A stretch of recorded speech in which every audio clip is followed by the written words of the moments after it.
Revision की इस series में स्टूडेंट्स आज हम रिवीजन करने जा रहे हैं चैप्टर नंबर 3 मुद्रा और बैंकिंग का। कौन कौन से टॉपिक है इस चैप्टर के बहुत ज़्यादा इंपॉर्टेंट एग्जाम के लिए, उन्हीं सभी टॉपिक को इस वीडियो में हम कवर करेंगे। ठीक है, मैं हूं नकुल सर, आप देख रहे थे एक्निमेस गुरु। चैनल को सब्सक्राइब नहीं किया है अभी तक तो ज़रूर कर लीजिए, और हाँ, अपने दोस्तों के बीच में शेयर करना बिल्कुल मत भूलिए।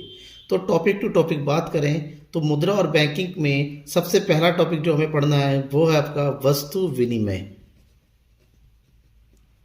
वस्तु विनिमय जिसे इंग्लिश में बोला जाता है बार्टर सिस्टम। क्या होता है वस्तु विनिमय से रिलेटेड क्वेश्चन जो आता है, वस्तु विनिमय से आप क्या समझते हैं शॉर्ट में, वस्तु विनिमय किससे कहते हैं, वस्तु विनिमय की प्रमुख कठिनाई को बताइए, वस्तु विनिमय की विशेषता को बताइए। हम वस्तु विनिमय के बारे में पहले पढ़ देते हैं। वस्तु विनिमय आखिर क्या है? वस्तु विनिमय का मतलब वस्तुओं का विनिमय, यानी कि एक ऐसी प्रणाली जहां पर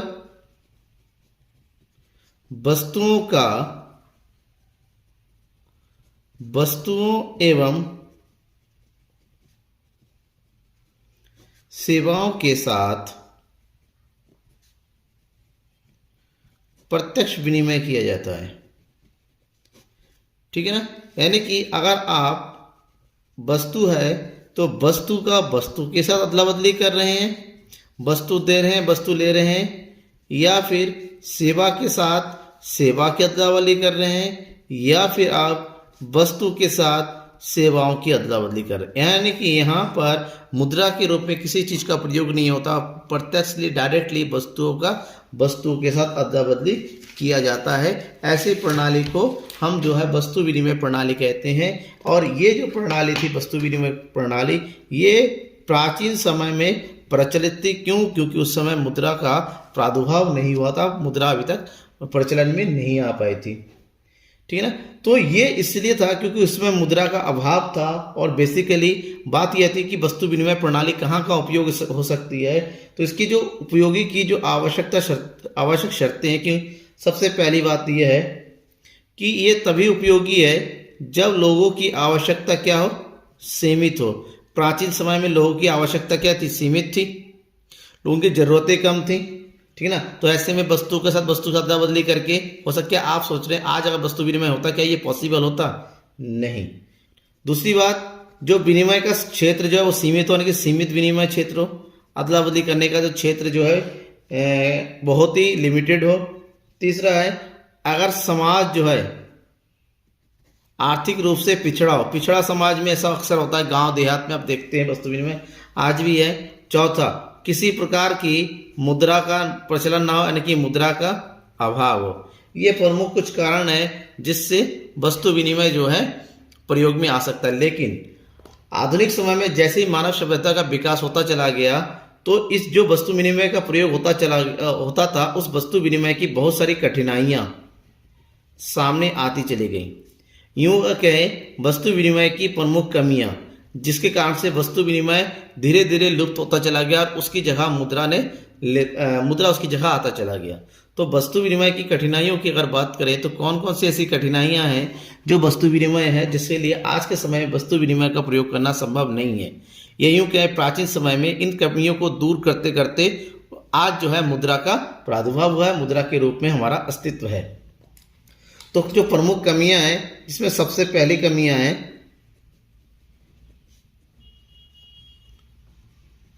दोहरे संयोग का अभाव।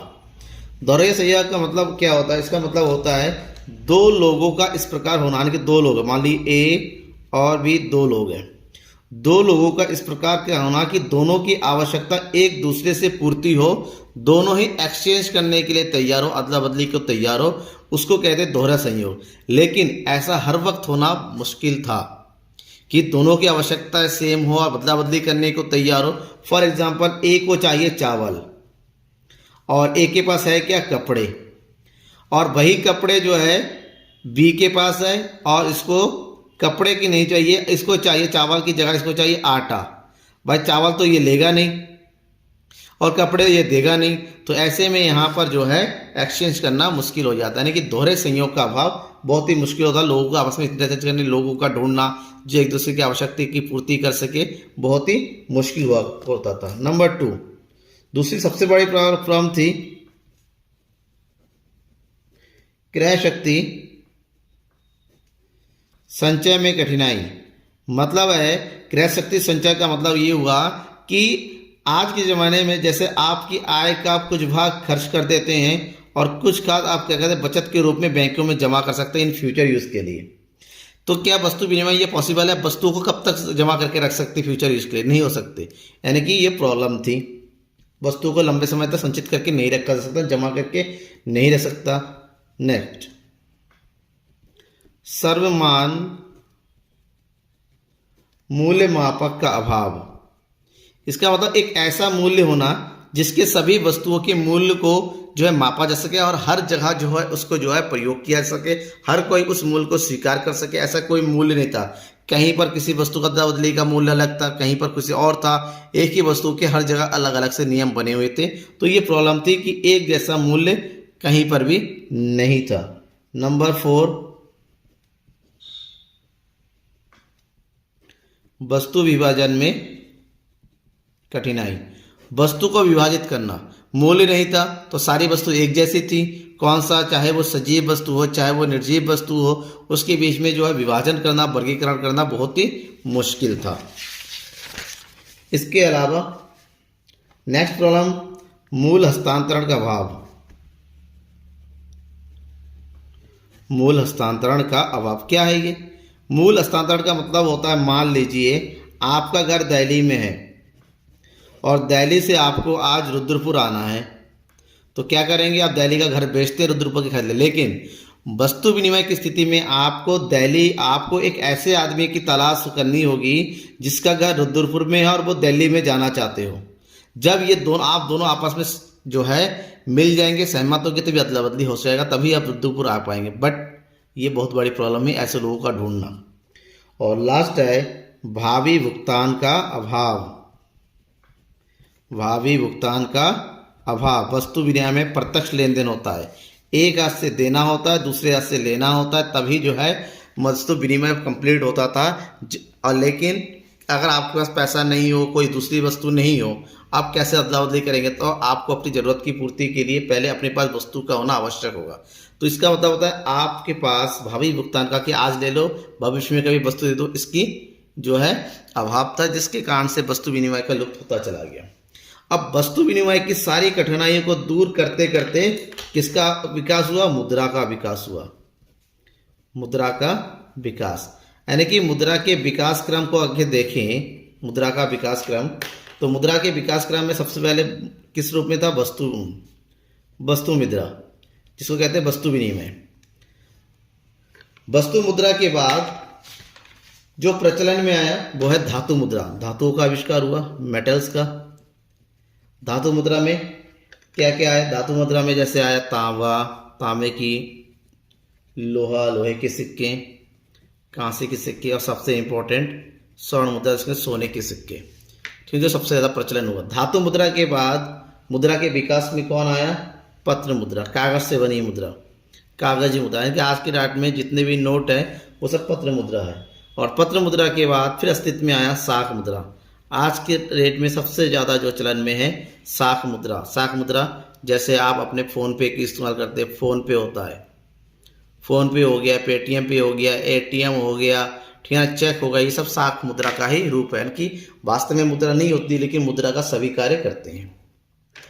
तो ये मुद्रा के विकास के बाद सबसे इंपॉर्टेंट है मुद्रा आखिर किसे कहते हैं? मुद्रा का अर्थ।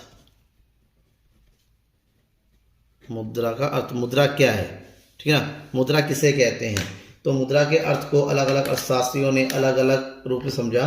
तो हम यूज कर सकते हैं मुद्रा एक ऐसी वस्तु है, मुद्रा एक ऐसी वस्तु है जिसके माध्यम से विनिमय होता है तथा सम्मान्य होता है, जिस पर कानूनी वैधता होती है। यानी कि ऐसी वस्तु जो सर्वमान्य होता है, जिसके द्वारा विनिमय कार्य होता है, जिस पर कानूनी वैधता भी होती है, ऐसी वस्तु को हम मुद्रा कहते हैं। मुद्रा के रूप में हार्टले विदर्स ने एक परिभाषा दिया था। हार्टले, ध्यान में रखिएगा सर, क्योंकि ये वाली परिभाषा बहुत ज़्यादा एग्जाम में पूछा जाता है। हार्टले मुद्रा क्या था? मुद्रा वह है जो मुद्रा का कार्य करे, यानी कि मुद्रा एक ऐसी वस्तु है जो कि मुद्रा के सभी कार्य करती हैं। इसका मतलब हुआ कि मुद्रा के कार्य को जो पूर्ण करे जो वस्तु वह मुद्रा है। इसका मतलब ये हुआ कि अब हमें मुद्रा के कार्यों को समझना पड़ेगा कि मुद्रा के कार्य कौन कौन से हैं। तो चलिए मुद्रा के कार्य को देखते हैं। मुद्रा के कार्य, मुद्रा के प्रमुख कार्य कौन कौन से हैं। मुद्रा के कार्यों को जो है 3 कैटेगरी में डिवाइड किया गया है। सबसे पहला होता है प्राथमिक, दूसरा होता है द्वितीय कार्य और तीसरा है अन्य कार्य। मुद्रा के प्राथमिक कार्य में केवल 2 ही कार्य हैं। नंबर 1, मुद्रा का पहला कार्य है विनिमय का माध्यम। मुद्रा के द्वारा वस्तु और सेवाओं का विनिमय किया जाता है। मुद्रा के द्वारा किसी भी वस्तु को, किसी भी सेवा को खरीदा जा सकता है या बेचा जा सकता है। और दूसरा कार्य है मूल्य का मापक। मूल्य का मापक, ये 2 मुद्रा के मुख्य कार्य हैं कि मुद्रा के द्वारा किसी भी वस्तु का मूल्य निर्धारण। आपको पता है किसी वस्तु खरीदने जगह कितना रुपए है, कह 5 रुपए, 10 रुपए। इसका मतलब मुद्रा के द्वारा ही वस्तु और सेवा का मूल्य निर्धारित होता है और मुद्रा के द्वारा ही उसको हम क्रय विक्रय कर सकते हैं। ये दोनों मुद्रा के प्रमुख कार्य हैं। ठीक है। मुद्रा के द्वितीय कार्य की हम बात करें, इसके अंतर्गत मुद्रा के 3 कार्य हैं। नंबर 1, स्थगित भुगतान का माध्यम। आपने अभी वस्तु विनिमय के बारे में पढ़ा कि वस्तु विनिमय की एक प्रमुख कठिनाइयाँ हैं। क्या है कि वस्तु विनिमय है कि भावी भुगतान का अभाव। हम जो है भविष्य में भुगतान नहीं कर सकते थे, तो मुद्रा ने उस समस्या को दूर किया। आप स्थगित कर, आप कोई वस्तु को आज परचेज कर सकते हैं, ठीक है ना, उसका भुगतान आप कभी भी इन फ्यूचर कर सकते हैं एक निश्चित तिथि को। इसका मतलब ये हुआ कि आप भविष्य में भुगतान कर सकते हैं। दूसरा कार्य इसका है मूल्य का संचय। मूल्य का संचय, इसका मतलब ये हुआ कि आप अपनी आय का कुछ भाग जमा करके रख सकते हैं मुद्रा के रूप में फ्यूचर यूज के लिए। और तीसरा है मूल्य का हस्तांतरण, यानी कि जो आपने वस्तु विनिमय की कठिनाई के बारे में पढ़ा था वो अब मुद्रा के कार्य के रूप में मूल्य का हस्तांतरण। अब कहीं पर भी हो, कहीं पर भी आना जाना हो, घर बेचना हो, किसी भी चीज़ को हस्तांतरित करना हो, आराम से मुद्रा के द्वारा कर सकते हैं। अब बात आती है मुद्रा के अन्य कार्यों की। मुद्रा के अन्य कार्य कौन कौन से हैं? मुद्रा के अन्य कार्यों की हम बात करें तो सबसे पहला है मुद्रा के द्वारा साख निर्माण किया जाता है, यानी कि मुद्रा के द्वारा साख का आधार होता है। मुद्रा ही साख को क्रिएट करता है। नंबर 2, मुद्रा के द्वारा सामाजिक आय का वितरण होता है। समाज में आय का वितरण, कौन अमीर है कौन धनी है, ये मुद्रा ही तय करता है। ठीक है ना। मुद्रा के द्वारा उत्पादन में वृद्धि हुई है, क्योंकि उत्पादन से किसी भी उत्पादन के साधनों को खरीदा जा सकता है। उत्पादन में वृद्धि हुई है और उत्पादन के कारण ही उत्पादन संबंधी वित्तीय, ठीक है ना, निर्णय को जल्दी, इसको कहते हैं निर्णय का भाग। मुद्रा के द्वारा किसी भी चीज से डिसीजन लिया जा सकता है। यह है मुद्रा के प्रमुख कार्य। नेक्स्ट है मुद्रा के प्रकार।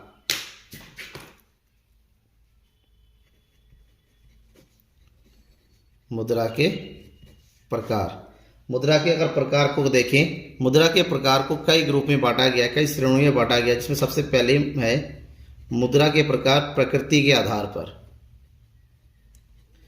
प्रकृति के आधार पर मुद्रा कितने प्रकार की हैं? अगर प्रकृति के आधार पर मुद्रा के प्रकार को बांटा गया, 2 प्रकार की है। नंबर 1 वास्तविक मुद्रा और नंबर 2 हिसाबी मुद्रा। वास्तविक मुद्रा और हिसाबी मुद्रा, इन दोनों को समझ ले। वास्तविक मुद्रा वह मुद्रा है जो वास्तव में अर्थव्यवस्था में चलन में होती है, यानी कि वो सारे नोट या सिक्के जो अर्थव्यवस्था में चलन में हो, जिसकी क्रय विक्रय किया जाता है, उसे वास्तविक मुद्रा कहते हैं। लेकिन ऐसी मुद्रा जो चलन पे नहीं होती, लेकिन जिसका प्रयोग किसके लिए किया जाता है, हिसाब किताब के काम में किया जाता है, लेखा करने के लिए किया जाता है, उसे हिसाबी मुद्रा कहते हैं। जैसे भारत में हिसाब किताब के लिए किसका प्रयोग किया जाता है, रुपए का प्रयोग किया जाता है, ये हिसाबी मुद्रा है। मुद्रा के प्रकार की दूसरी कैटेगरी है सामान्य स्वीकृति के आधार पर। सामान्य स्वीकृति या फिर यूं कहें वैधानिकता के आधार पर। वैधानिकता के आधार पर मुद्रा के दो प्रकार है। पहला है आपका विधिग्रह मुद्रा।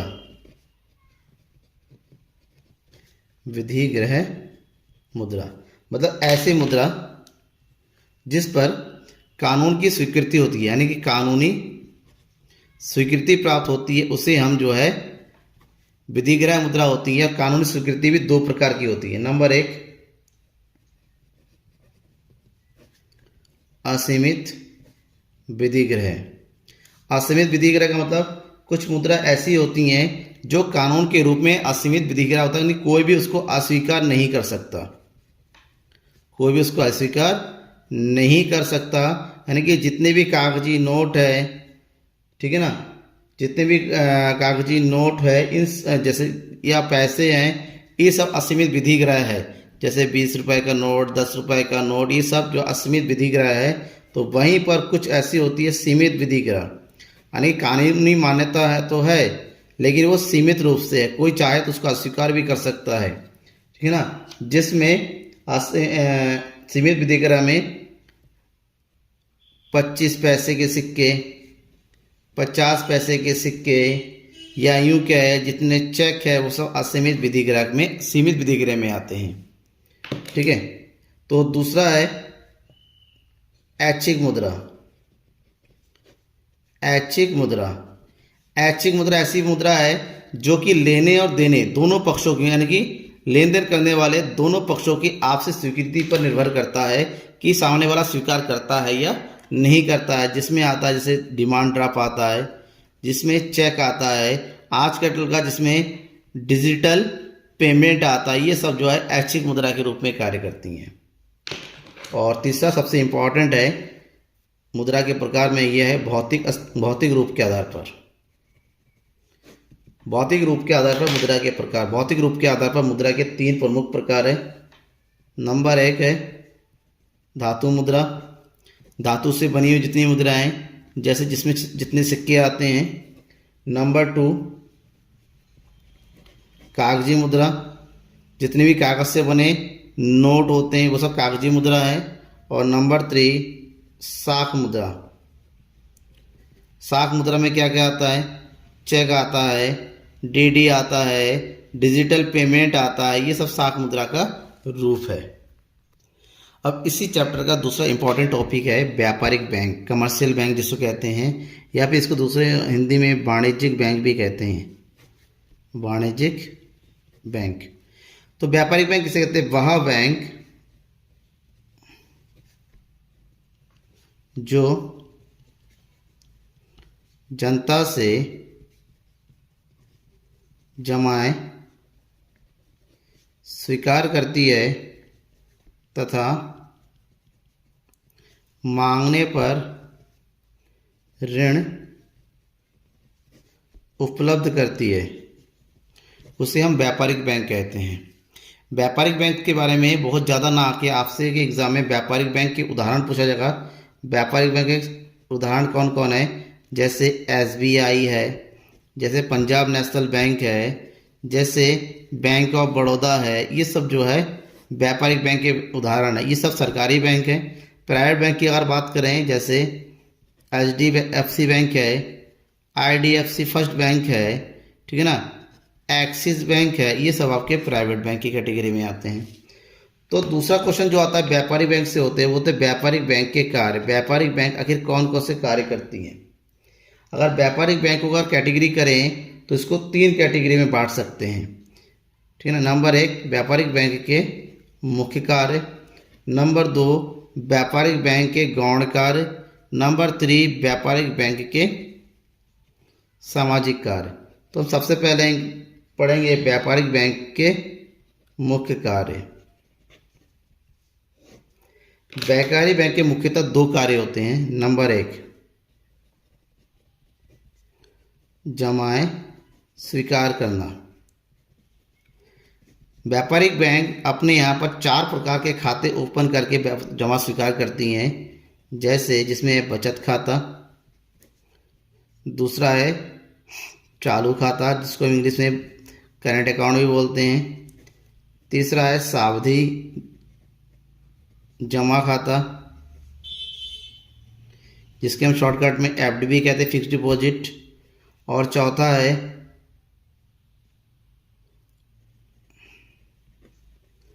आवर्ती जमा खाता, यानी कि रिकरिंग आरडीज बोलते हैं, रिकरिंग जमा खाता। एक बीमा की तरह होता है जिसमें एक फिक्स अमाउंट आप बीच बीच में जमा कर सकते हैं। ठीक है, ये तो है जमा स्वीकार करना। व्यापारिक बैंकों का मुख्य कार्य में दूसरा जो मुख्य कार्य है वो है ऋण उपलब्ध कराना, ऋण देना। ठीक है ना। व्यापारिक बैंक ऋण के रूप में 3 प्रकार के प्रमुख ऋण देती है, जिसमें सबसे पहला है नगद, कैश के रूप में, जमानत को लेके कैश के रूप में कैश ऋण प्रोवाइड कर देना। दूसरा है ऋण या अग्रिम एडवांस देना। तीसरा है विनिमय पत्रों की कटौती करना, बिल ऑफ एक्सचेंज करते हैं कि कटौती करना। और चौथा है आपका बैंक ओवरड्राफ्ट।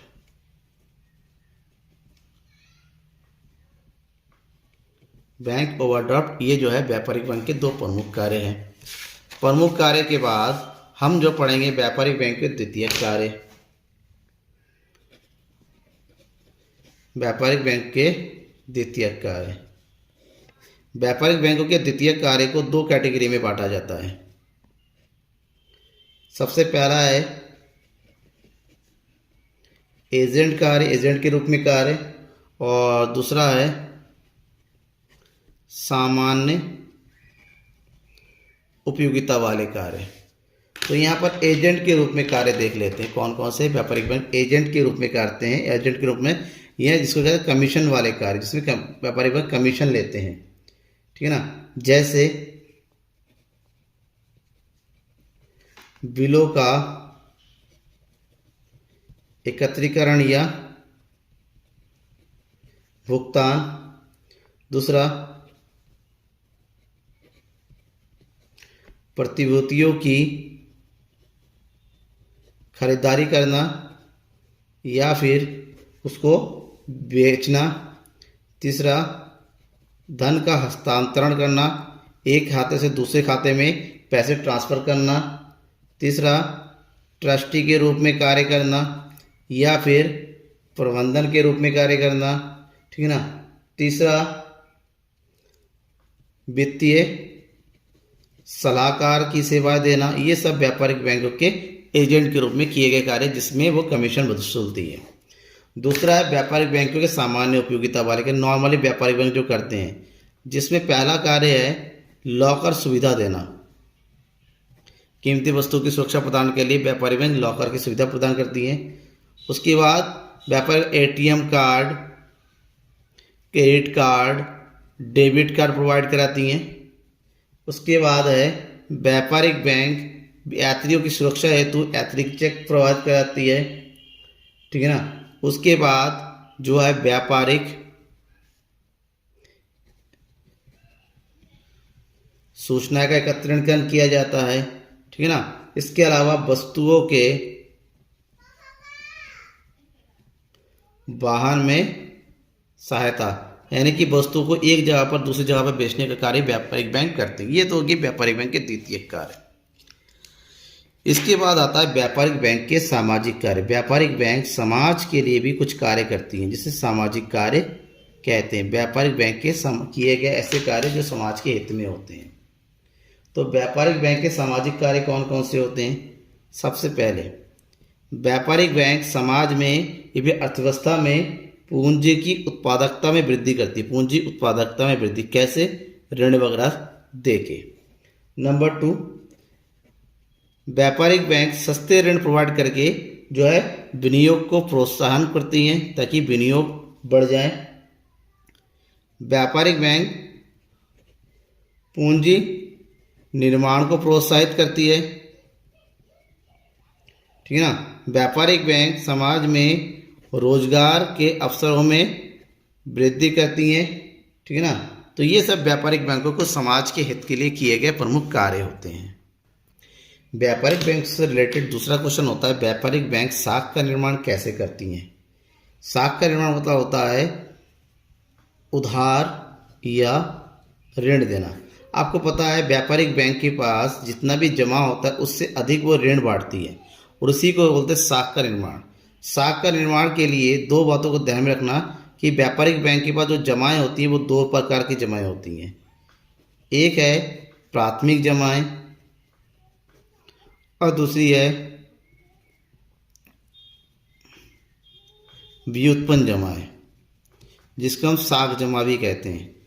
व्यापारिक बैंक जमाएं वो जमा होती हैं जहां पर लोग ग्राहक प्रत्यक्ष रूप से बैंकों में नगद जमा करते हैं, उसे हम प्राथमिक जमा करते हैं। आप जब बैंक में जाए नोट जमा कर दी, वो प्राथमिक जमा होती हैं जो आपके अकाउंट में जमा कर दिया।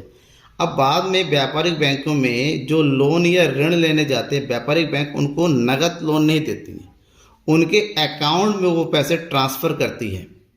तो ऐसे में जो है अप्रत्यक्ष रूप से किसी के खाते में पैसा ट्रांसफ़र करना, कैश ना देके ट्रांसफ़र करना, जिसके उसके खाते में लोन लेने खाते में पैसा जमा हो जाता है, एक्चुअल में नोट नहीं दिया जाता है, कैश नहीं दिया जाता है, उसे हम व्युत्पन्न जमा कहते हैं। और जैसे उसके खाते में जमा होगी, जब वो निकालेगा जितना मर्जी वो फिर निकाले, जितना लिमिट होता है उतना नहीं, तो इस प्रकार की जमाओं को व्युत्पन्न जमा कहते हैं। यानी कि नगद जमा के आधार पर जो जमा उत्पन्न होती है दूसरों के लिए ऋण के रूप में दिया जाता है, उसे हम व्युत्पन्न जमा कहते हैं। और इसी व्युत्पन्न जमाओं के कारण जो है साख का सृजन होता है, ठीक है ना। यही साख का सृजन होता है। अब है इस चैप्टर का लास्ट टॉपिक, केंद्रीय बैंक। केंद्रीय बैंक क्या है? केंद्रीय बैंक यानी कि सेंट्रल बैंक। जैसे कि भारत का केंद्रीय बैंक क्या है? आरबीआई, रिजर्व बैंक ऑफ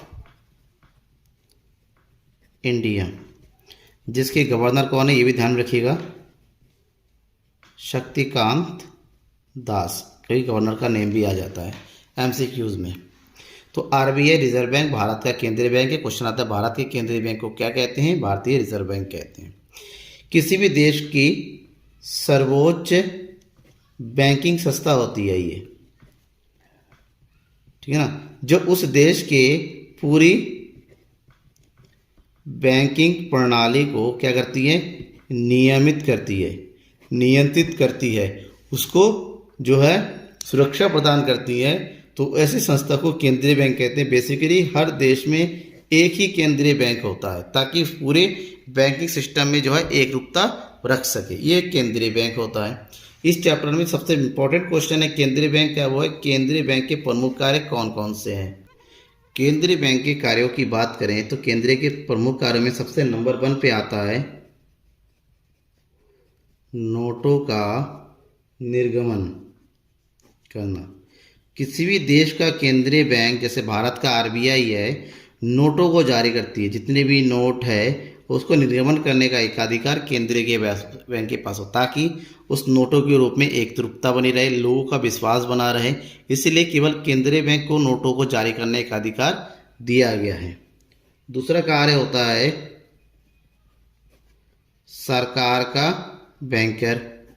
केंद्रीय बैंक सरकार के बैंकर के रूप में कार्य करती है। जिस प्रकार से एक नॉर्मल ग्राहक का खाता जो है व्यापारिक बैंकों के पास होता है, कमर्शियल बैंक के पास होता है, और व्यापारिक बैंक में ग्राहक जो है पैसे जमा करती है जरूरत पड़ने पर लेना, उसी प्रकार के सरकार का खाता आरबीआई के पास होता है, सेंट्रल बैंक के पास होता है। अपनी जमाओं को यहीं पर जमा करती हैं और इसी से लोन वगैरह लेके बिलों का भुगतान वगैरह भी करती है। नंबर 3,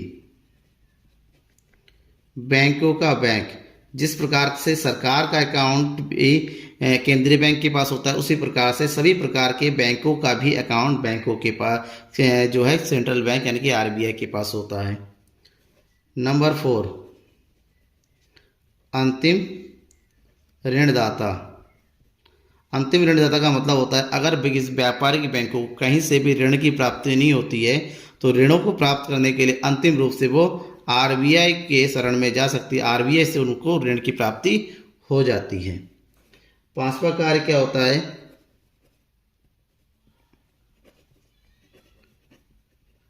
विदेशी विनिमय कोषों का संरक्षक। आरबीआई जो है विदेशी विनिमय जिसको बोलते हैं फॉरेन एक्सचेंज के जो फंड होता है या कोष होता है उसको जो है कस्टडी प्रदान करता है, अपनी सुरक्षा में रखता है, उसकी देखरेख करता है। नंबर 4, समाशोधन गृह का कार्य। इसका मतलब होता है जैसे व्यापारिक बैंक जो है अपने ग्राहकों के बिलों को भुनाने का काम करती है, ठीक है ना, डिस्काउंट कराने का काम करती है, उस प्रकार से आरबीआई यानी कि सेंट्रल बैंक भी बैंकों के जो बिल होते हैं जिसको कमर्शियल पेपर बोला जाता है उसको भुनाने का कार्य करती हैं। और सबसे अंत होता है साख का नियंत्रण करना। बहुत ही इंपॉर्टेंट कार्य आज की डेट में बनता चला जा रहा है। केंद्रीय बैंक का साख का नियंत्रण का मतलब होता है किसी भी देश में साख से संबंधित जो विस्तार होता है, साख का विस्तार या साख का संकुचन संबंधी कार्य लिया जाता है, जिससे देश में मुद्रा की स्फीति यानी कि महंगाई या मुद्रा अपस्फीति यानी कि मंदी की स्थिति से निपटा जा सके और अर्थव्यवस्था को स्थिर रखा जा सके। ठीक है ना। ये हो गया इस चैप्टर के मेन टॉपिक्स। आपको जो है मेरे ख्याल से पॉइंट समझ में आ गए होंगे। इसके बावजूद अगर कुछ पॉइंट रह जाते हैं तो ज़रूर पूछिएगा कमेंट करके, मैं बताने की कोशिश करूँगा। Thank you everyone. और हाँ, जल्दी ही एग्ज़ाम से ठीक पहले एक लाइव क्लास आएगा जिससे पूरे चैप्टर के पूरे बुक के हर एक इंपॉर्टेंट क्वेश्चन को मैं बताऊँगा।